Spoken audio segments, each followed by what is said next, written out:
Vía Pública. ¿Cómo están ustedes? Muy buenas noches. Bienvenidos a Vía Pública. Por tercera vez desde el comienzo de la pandemia, toda la región metropolitana debe retroceder a cuarentena a partir de este sábado a las 5 de la madrugada. En un nuevo balance del Ministerio de Salud anunciaron 7.716 casos nuevos y 198 vidas perdidas. Este reporte estuvo marcado por la ausencia del ministro de Salud, Enrique París, debido a que estaba a la espera de un examen PCR que resultó negativo, afortunadamente. La situación hospitalaria de Santiago está al límite. Llevamos varios días hablando del límite. Después del límite viene un nuevo límite y después viene un colapso. Y eso no porque en la primera etapa o la primera ola no ocurrió, estamos asegurados de que no nos ocurra. Las cosas siempre tienen una primera vez y podemos colapsarnos. Estamos jugando con fuego en estos límites. No es por alarmar, pero es por llamar al sentido común a que nos tenemos que cuidar y mucho. Un 98% de las camas de las unidades de cuidados intensivos están ocupadas, pese a que algunas comunas llevan más de 9 semanas bajo medidas de confinamiento total. Eso es lo increíble. Se nos acaban las herramientas. Confinamiento total, larguísimo, de estos niveles de ocupación y casos nuevos. La vacuna tiene que ayudarnos más, tenemos que apurarnos. Hasta hace unos días había 3 millones de rezagados, 3 millones de personas que tienen acceso gratuito a la vacuna y no toman esa opción. No es un asunto de ustedes, es por mí y por todos mis compañeros, como cuando jugábamos a la escondida, ¿no? De eso se trata.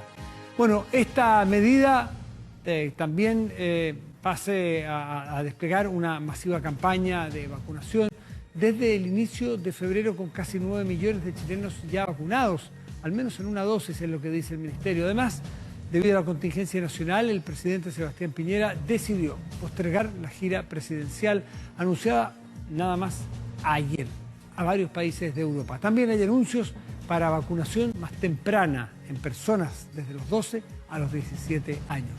Tema de conversación esta noche en Vía Pública. Vamos a la mesa.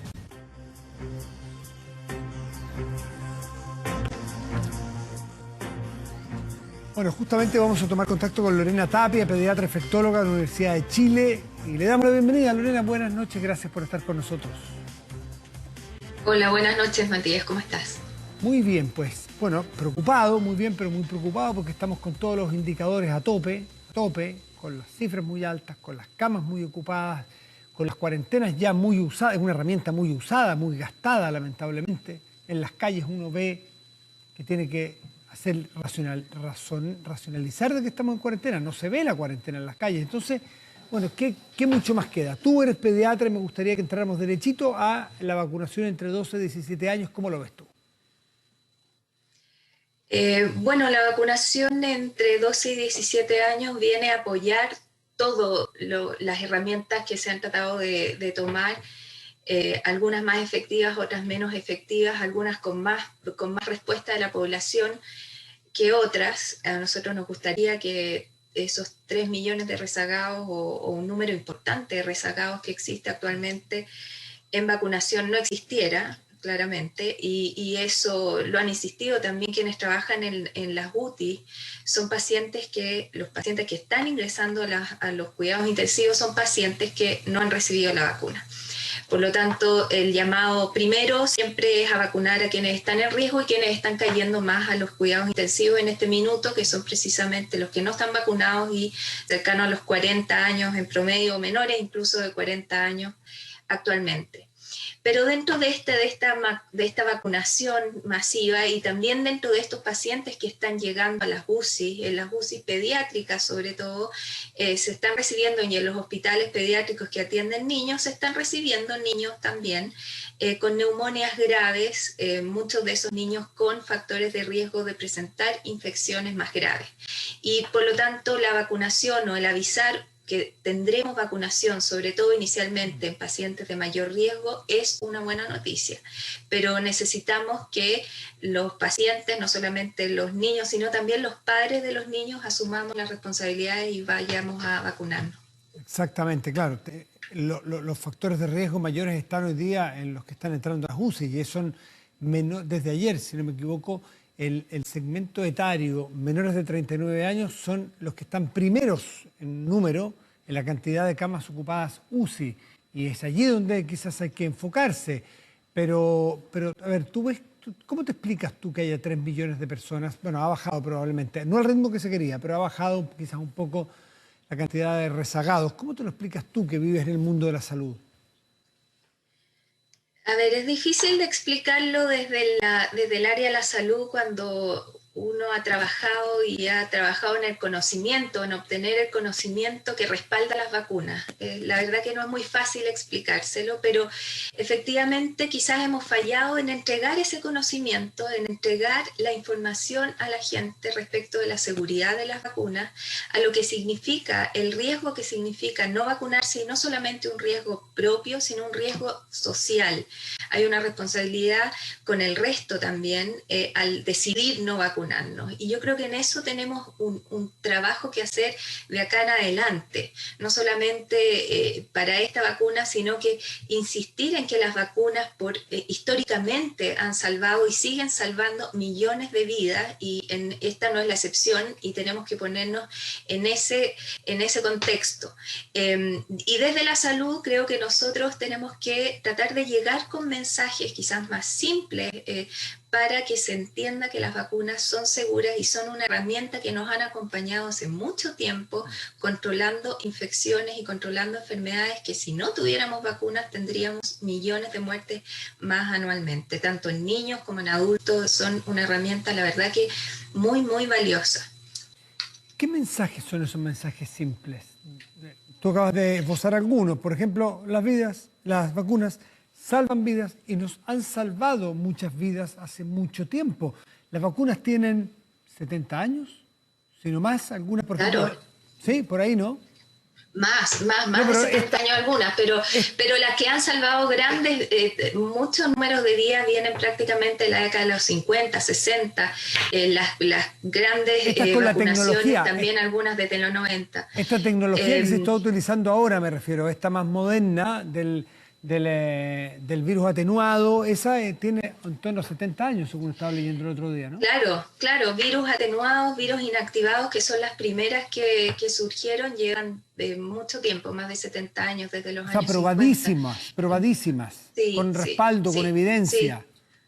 sí, de seguridad y de efectividad y realmente habiendo salvado millones, como te digo, millones de vidas en el mundo y esta es una más de esas vacunas. Ahora, en este minuto es cierto que se están utilizando distintas plataformas, pero ninguna tampoco es muy nueva. O sea, existen estudios que respaldan las distintas plataformas de las vacunas que han mostrado efectividad, seguridad, sobre todo seguridad, y que bajo esos conceptos y bajo ese conocimiento y la generación de ese conocimiento nos ha llevado a autorizar y a decir, hey, en este minuto es seguro poner vacunas y tenemos un riesgo asociado muy grande en personas incluso jóvenes con factores o algunos sin factores de riesgo de poder incluso morir por coronavirus. Por lo tanto, si nosotros queremos disminuir ese número de muertes, si queremos disminuir la circulación del virus y queremos volver a una normalidad, tenemos que comprometernos con conseguir una vacunación masiva y necesitamos llegar a esos millones que no se han vacunado. Lorena, quiero volver al punto de los jóvenes, de los niños, entre 12 y 17 años. Está aprobada en Chile ya, viene aprobada por laboratorios internacionales. Es Pfizer, en este caso, Chile ha hecho un convenio por 4 millones de dosis con Pfizer, es decir, para asegurar un buen stock de vacunas. Pero la Sinovac también en China se empieza a aplicar, por lo que uno ha estado leyendo, desde niños incluso mucho menores, entiendo que de los 3 años. En niñitos muy chicos. Sí. ¿Cómo lo ve la medicina? ¿Cómo lo ve la ciencia? ¿Cómo lo ven ustedes? Este avance al retroceso en edades, ¿te parece que es aceptable, o sea, que es prudente, que es aconsejable tomar esa tendencia?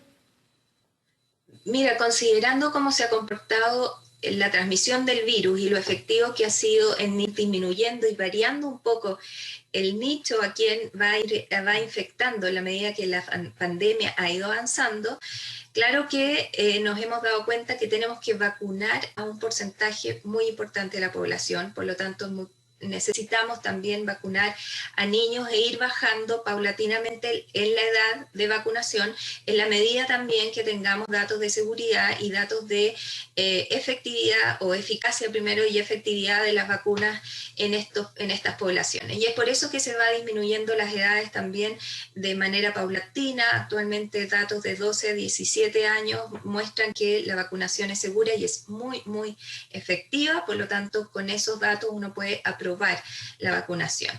Y esperamos que eso también ocurra con los pacientes más chiquitos, donde también eventualmente pudiéramos llegar a tener problemas más adelante con este mismo virus. Así que es una buena noticia. De todas maneras necesitamos datos, siempre se necesitan datos para ir evaluando esto, en el caso de que queramos disminuir aún más la edad de vacunación. Tú muy bien dices que en China están vacunando o se autorizó la vacunación desde los 3 años, pero la verdad es que no tenemos acceso todavía a esos datos completos y existe el protocolo, el proyecto de un estudio también aquí en Chile con esos niños que nos pudieran dar datos locales importantes en que podamos también, con los que podamos avanzar en la vacunación en niños más pequeños. Sí, la vacunación de niños entre 12 y 17 años en nuestro país parte el 21 de junio, ahora ya, muy luego. Quiero llevarte a las cuarentenas porque a simple vista uno dice ¿para qué o por qué insistir con esta herramienta que está tan gastada? Es una llave que ya no gira, las personas le han perdido adhesión a una medida sanitaria colectiva. No hay capacidad de fiscalizar, produce problemas de otra índole como salud mental, problemas sociales y económicos. ¿Cómo lo ves tú, el que ahora retroceda toda la región metropolitana desde el sábado a cuarentena? Es difícil, yo creo, estar en la decisión de tomar la decisión de exigir las cuarentenas. Creo que si bien es una herramienta que se ha ido desgastando, también hemos aprendido en cómo ayudar a que esas cuarentenas puedan resultar, y en eso los apoyos económicos, que la gente efectivamente tome y sienta el riesgo que significa salir durante las cuarentenas. Entonces tiene que ir acompañada esta cuarentena de mucha educación, idealmente también de fiscalización y de apoyo a quienes necesiten estar en cuarentena. Creo que van de la mano y yo creo que en eso se está trabajando y se debería trabajar para que pudieran ser efectivas.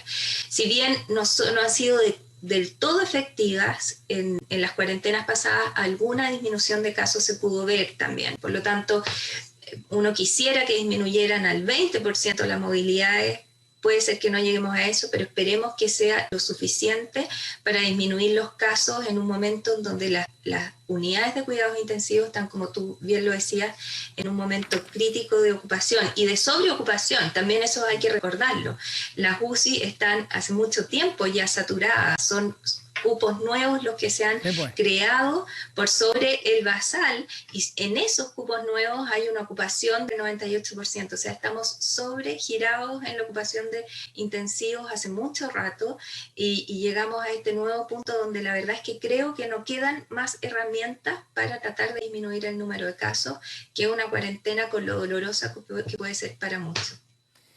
Bueno, te quiero agradecer, Lorena Tapia, que es pediatra, infectóloga de la Universidad de Chile, por esta noche estar con nosotros, intentando darle más pistas a lo que pudiéramos hacer y martillando con el mismo mensaje, a cuidarse, a tener paciencia, que esto es entre todos o es con nadie, y que en una de esas la hacemos relativamente pronto y en un mes más podemos estar mirando las cosas de manera distinta, pero ahora es un apretón muy duro. Lorena, muchas gracias como siempre. De nada, Matías, que estés bien. Que te vaya bien, buenas noches. Hacemos una pausa. Buenas noches. Ya volvemos, espérenos. Chao.